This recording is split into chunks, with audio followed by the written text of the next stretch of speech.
8. Depois de uma série de sistemas de numeração, isso, né? História dos números, estrutura de um número, números romanos, números egípcios, vimos até um tal de número binário. E depois vimos as unidades de medida, né? Unidades de sistema medidas, internacional, tudo isso são polegadas, padrões, né, professor Maurício? Polegadas, jardas, palmos, nossa senhora. Então, depois de todas essas informações, agora a gente vai entrar na área dos conjuntos, porque a gente continua organizando essa numeração toda, né? Então, para ficar mais ainda completo, a gente vai entender um pouquinho sobre os conjuntos numéricos.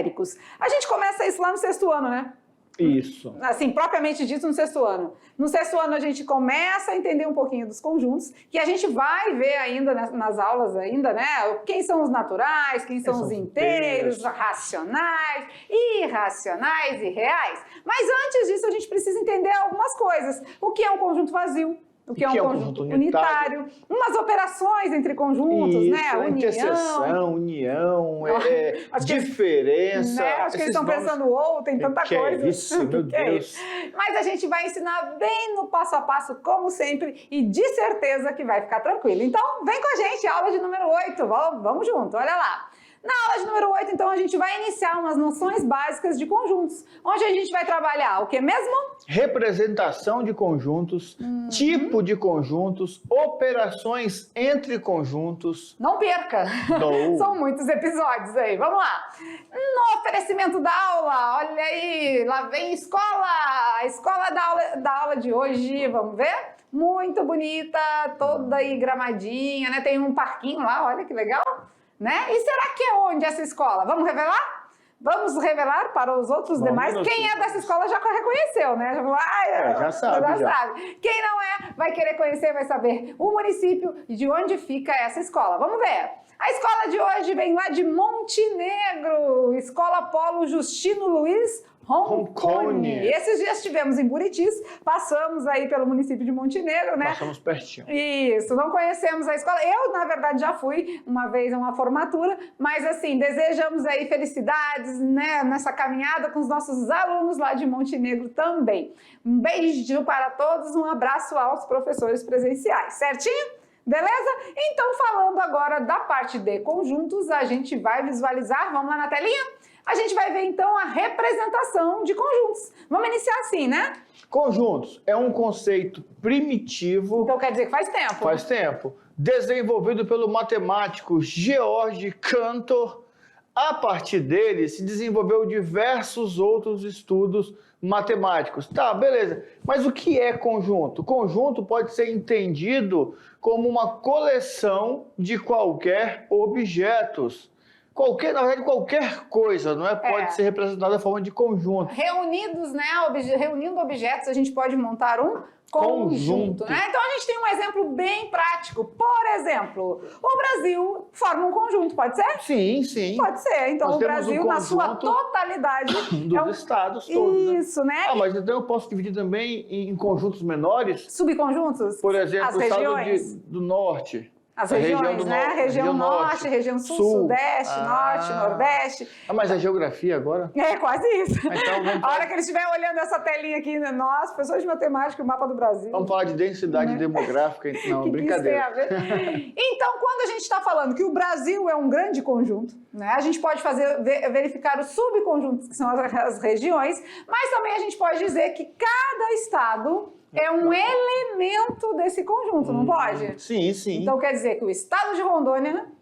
Cadê Rondônia? Ali, lá. Tem hora que a gente inverte, né, os dedinhos aqui, quer ir para um lado e para o outro. O estado de Rondônia é um elemento dentro do conjunto nacional que é o Brasil, né? Então, bem prático. Então, se a gente reunir diversas informações, a gente pode dizer que isso é um conjunto e cada elemento que faz parte dessa informação são os elementos, tá certo? Beleza. Beleza? Então, vamos lá agora para a representação. A gente vai representar um conjunto de que forma? Olha lá na telinha. Podemos representar por enumeração, colocando os dados, né? 1, 2, 3, 4.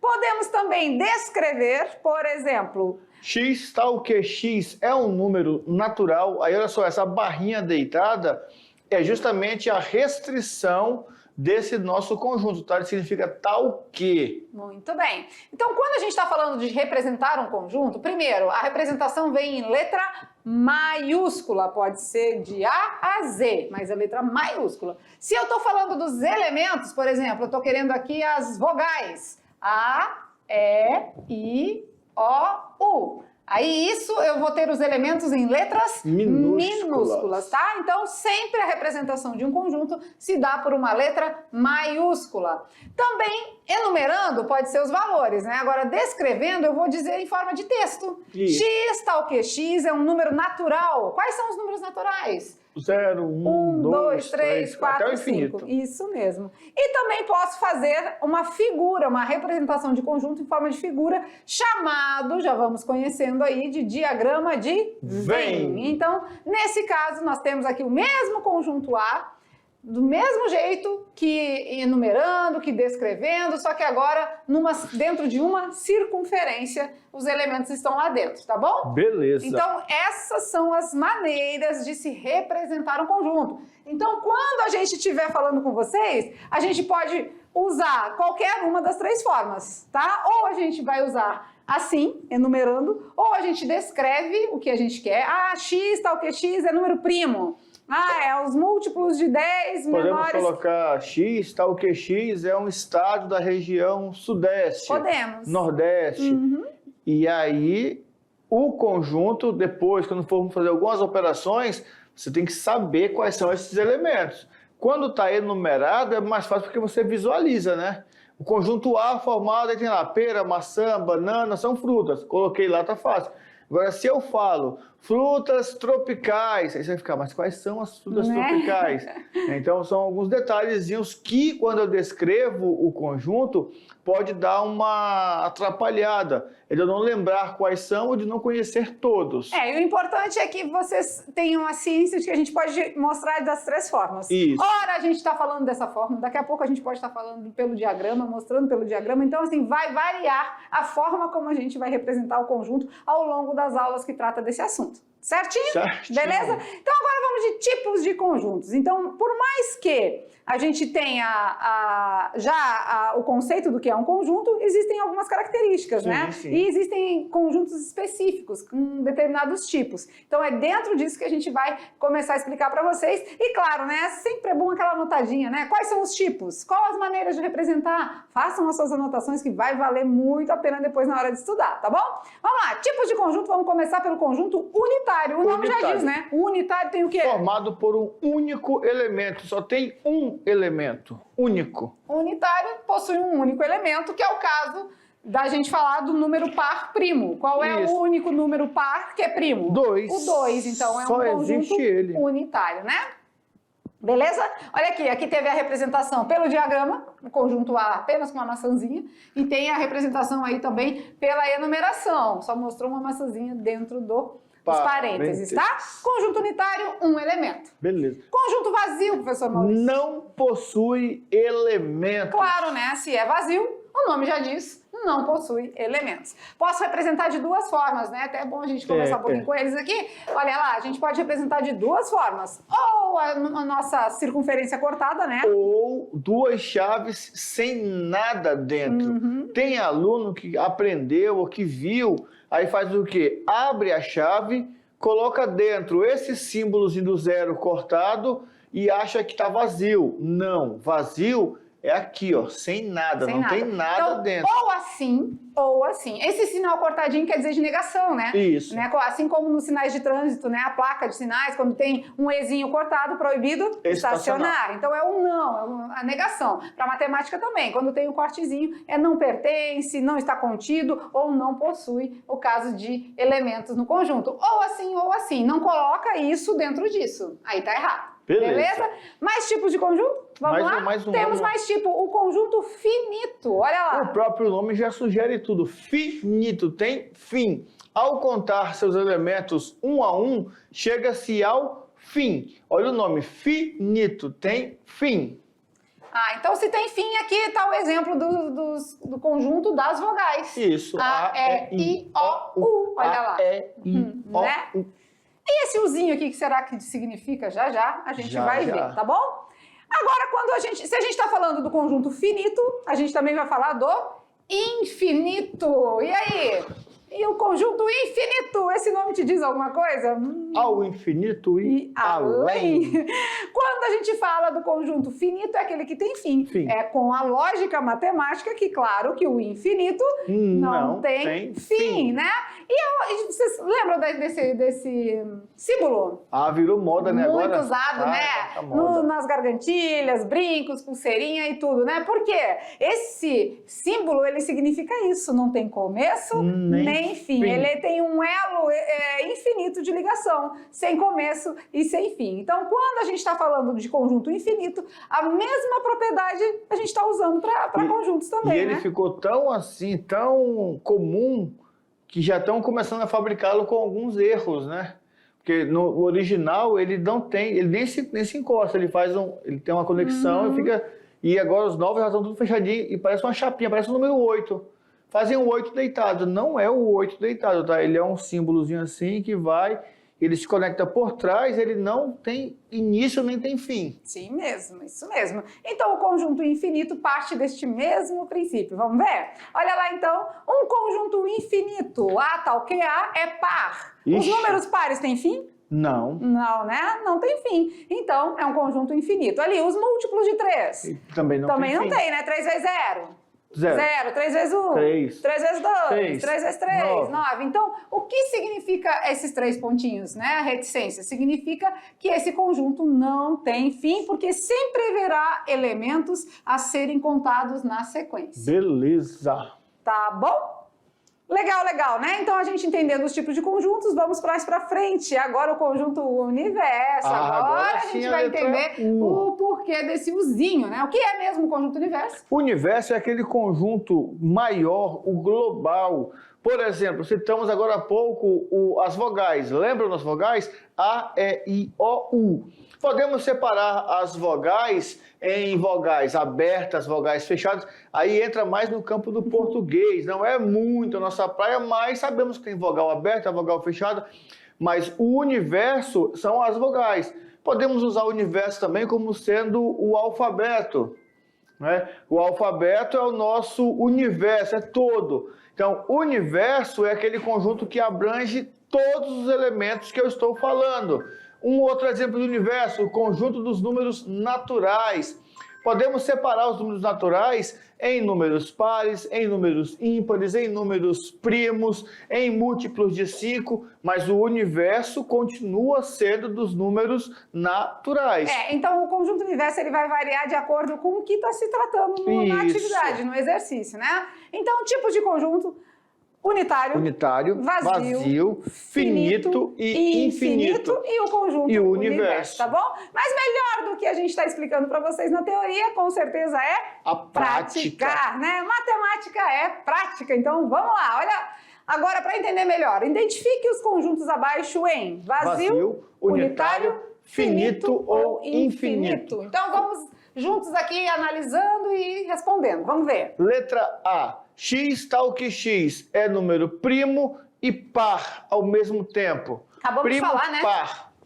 Primo par. Quem tá ligado na aula já vai entender que é um conjunto unitário. Qual é o único número primo que é par? 2. O número 2, né? A gente trabalhou com eles isso lá no quiz, né? Sim. Então, pronto. Letra B. Letra B. X tal que X é um número natural maior, menor que 0.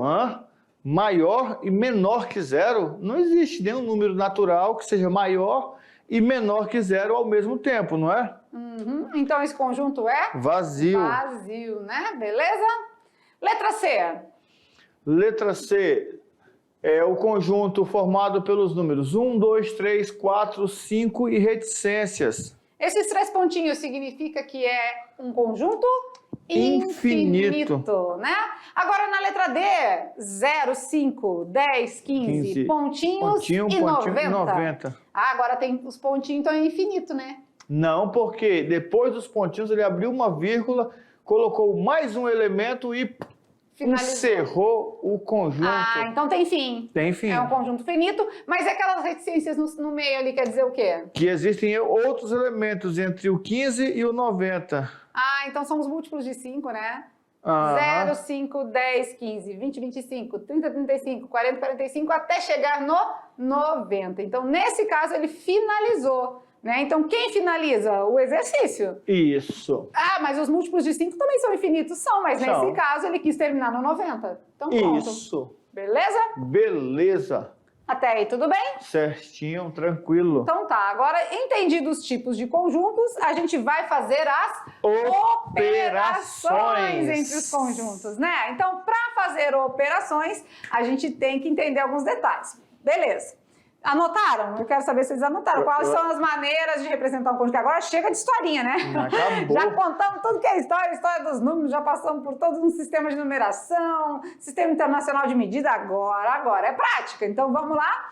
Para fazer operações entre conjuntos, a gente tem alguns detalhes. Mas a gente vai aprender de um jeito bem prático. Bem prático. Bem Olha que legal a maneira que a gente trouxe para vocês entenderem as operações com a tipagem sanguínea. E aí, vem cá, bora conversar. O que os tipos de sangue, tipo sanguíneo, tem a ver com conjuntos numéricos? Bom, eu não sei o que tem a ver, mas eu já vi uma questão no Enem. Já percebeu que tudo que a gente fala aqui tem uma questão do Enem? Não adianta, né? A gente pode até querer não falar de Enem, mas não tem jeito não, né? Tem uma questão do Enem que ele fala, né? Que para a pessoa ter tipo sanguíneo A, tem que ter antígeno A. Para ter tipo sanguíneo B, tem... Então... é por aí, então. Aí é que são elas, né? Então, se você pensou que na medicina não tinha matemática, né? A galera do primeiro ano está se preparando aí para o Enem e decidindo qual profissão vai seguir, né? Aqueles que têm aversão aos cálculos, à matemática, já... Só que eu sinto lhe informar que em tudo tem. Tudo tem matemática. Tudo tem matemática. Todas as áreas. Vai para direito? Tem. Cálculo trabalhista. Direito trabalhista. Não tem jeito. Vai para medicina? Tem Gotejamento. Vai para biologia? Nossa Senhora. Tem também. Eu procuro, mas não consigo achar. Deixa eu ver, não adianta, gente, não vai ter. Mas agora, falando de matemática aplicada aos tipos sanguíneos, tem tudo a ver e você vai entender. Olha lá. Então, o sangue dos seres humanos pode ser classificado de acordo com o sistema ABO.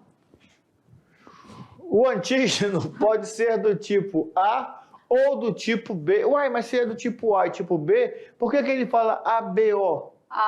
Porque tem o grupo sanguíneo A, é aqueles que possuem o antígeno A. O grupo sanguíneo B é aquele que possui antígeno B, apenas. Olha as palavrinhas matemáticas aqui, ó. Apenas. Agora o AB também possui os antígenos A e B. A e B. E ainda temos o antígeno, o O que não possui antígenos. Tá, beleza? Então, o O é aquele que não possui antígenos. Então, por isso que o sistema é ABO. O O não tem. O O não tem. O teu é O. O meu é O. O meu é AB. Tá. Então, vamos lá. Então, o teu é o quê? AB. Qual é o tipo? AB, positivo ou negativo? Positivo. Positivo? O meu é O positivo. Tá tudo positivo. Não, somos positivos. Positivo com positivo. Tá tudo certo. Então, a tipagem sanguínea tem a ver com a matemática na hora de colocar isso na teoria dos conjuntos. Quer ver? Vamos lá. Olha que legal que funciona. No sistema ABO, tem as pessoas do tipo A. Antígeno A. Tem somente o antígeno A. B. Somente o antígeno B. E tem aqueles que têm o sangue AB, que é o caso do professor Maurício. Que tem os dois antígenos. Então tá aqui no meio, né? O A, o AB. Vamos agora entender as operações com conjuntos, gente. Olha lá, vamos ver.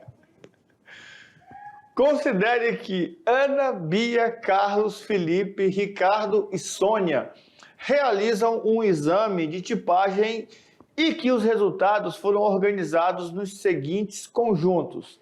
Conjunto A, formado por Ana, Bia, Carlos, Sônia, são as pessoas que possuem o antígeno A. Conjunto B, formado por Carlos, Felipe e Sônia. São as pessoas que possuem o antígeno B. Mas tem um que faltou. Uai. Hein? Cadê o Ricardo?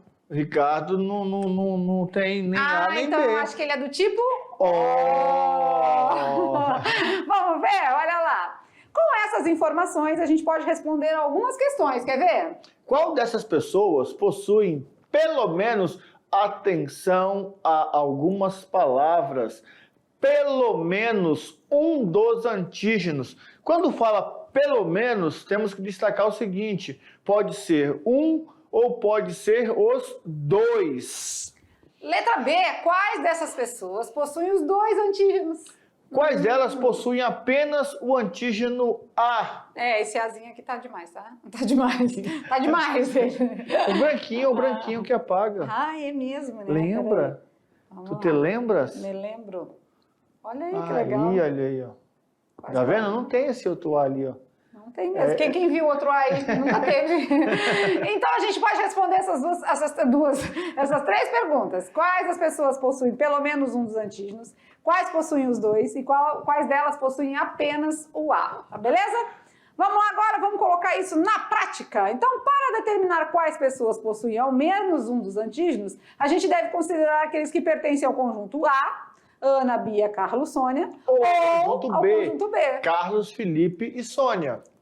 Então, percebemos que no conjunto A nós temos lá ó, Ana, Bia, Carlos e Sônia. Só que Carlos e Sônia também estão no grupo do antígeno B. Porque são AB. Porque eles são AB. Por isso que eles ficaram no meiozinho ali, ó, na intersecção. Agora ficou com branco.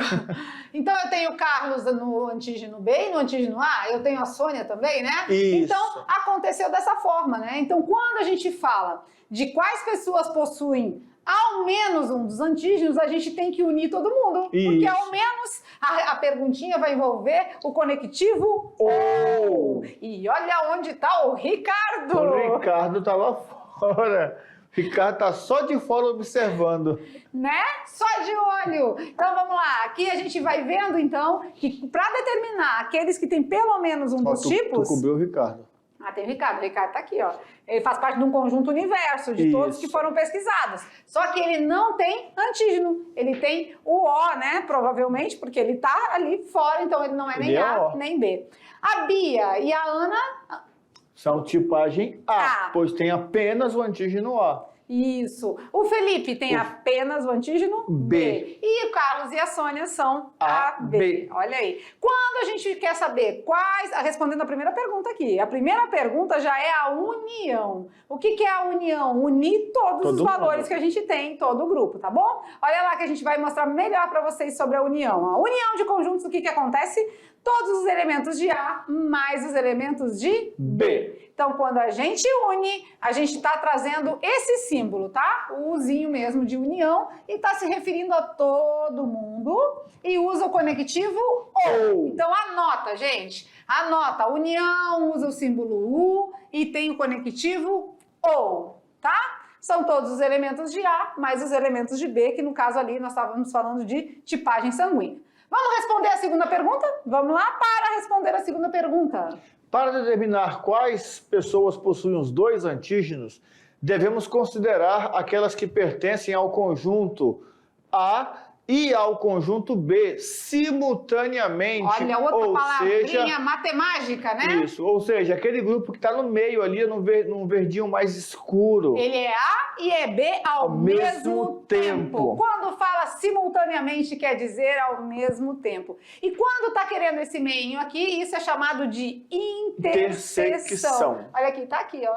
Deixa eu botar para cá. Interseção. Interseção é o que tem em comum entre um conjunto e outro. Nesse caso, quem tem o sangue AB, que é o caso do professor Maurício, tá?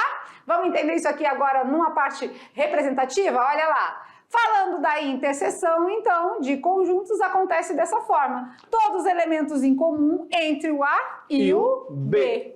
Fica onde, então? Aí, aqui, nesse meio aí, no meinho, tá? Então, aqui estão as pessoas do sangue AB. E olha o conectivo agora. X pertence a A e X pertence a B. Ele pertence aos dois ao mesmo tempo. O símbolo é a interseção B. Beleza? Beleza. A interseção é como se fosse lá nos números egípcios o calcanhar, tá? Isso, União boa. é o Uzinho, interseção é o calcanhar lá dos números egípcios. Que vale 10, não é? Isso. Ah, lembrei. Bom que aqui a gente vai revendo umas coisas e conectando com as outras, né?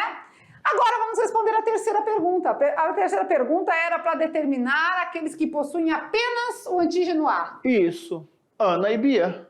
Ah, então apenas o A é só quem está aqui. Isso, é a diferença, não é isso? Ah, então chamado de Diferença. E quando a gente faz a diferença, a gente tem o seguinte, ó. Os elementos que estão em A, mas que não estão em B. Lembrando tem que tirar o B da jogada. Isso, aí é A menos B, não é? Que daí eu posso fazer o contrário, posso fazer B menos A. Pode, tem o pode B, fazer B menos aí eu A. excluo todo o A. Aqui é o A menos o B. Beleza? E falando um pouquinho da diferença de conjuntos, então, são os elementos que pertencem a A, mas não pertencem a B. Lembrando que a diferença também vai ser chamada de complementar.